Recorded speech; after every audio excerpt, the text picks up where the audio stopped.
This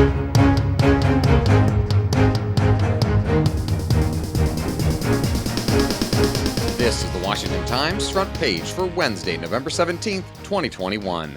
Thanks for joining us. I'm George Gerbo.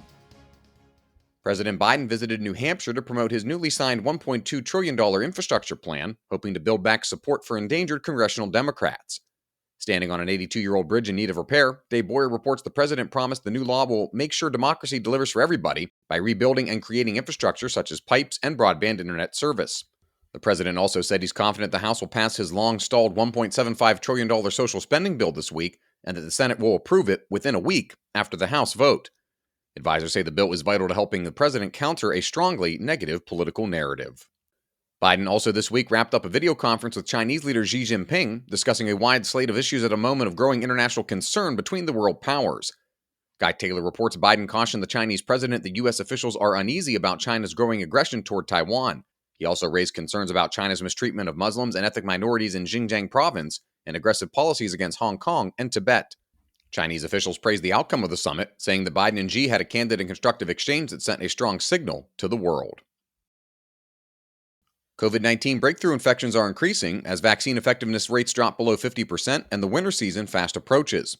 Coronavirus cases are starting to pick up again around the country, generally hovering around 80,000 per day, and the steady stop in hospitalizations has flatlined. The surge is forcing President Biden and governors to fight the pandemic on two fronts ahead of the holidays, Tom Howell reports, trying to persuade skeptics to get vaccinated while using booster shots to backfill immunity in those who came forward early in the rollout.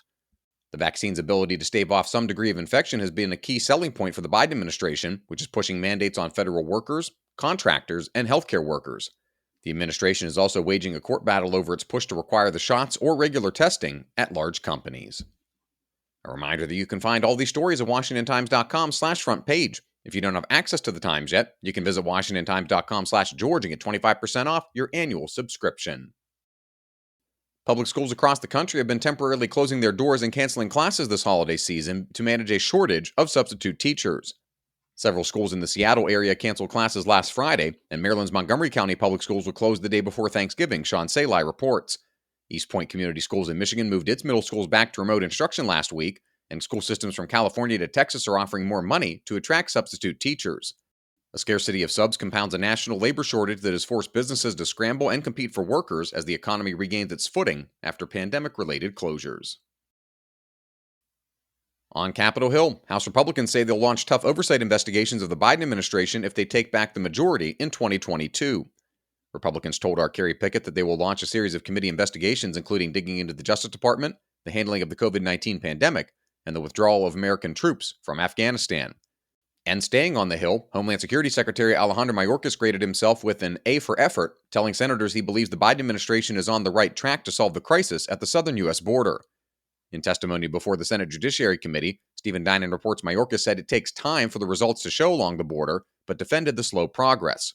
Mayorkas also finds himself in a tricky bureaucratic situation after President Biden tapped Vice President Kamala Harris to be involved in solving the immigration surge.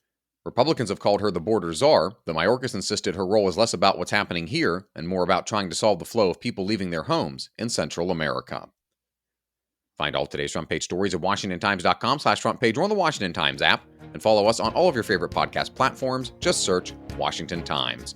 You can also follow us on Twitter and Instagram at WashTimes for breaking news, sports, commentary, and more. For the Washington Times, I'm George Gerbo.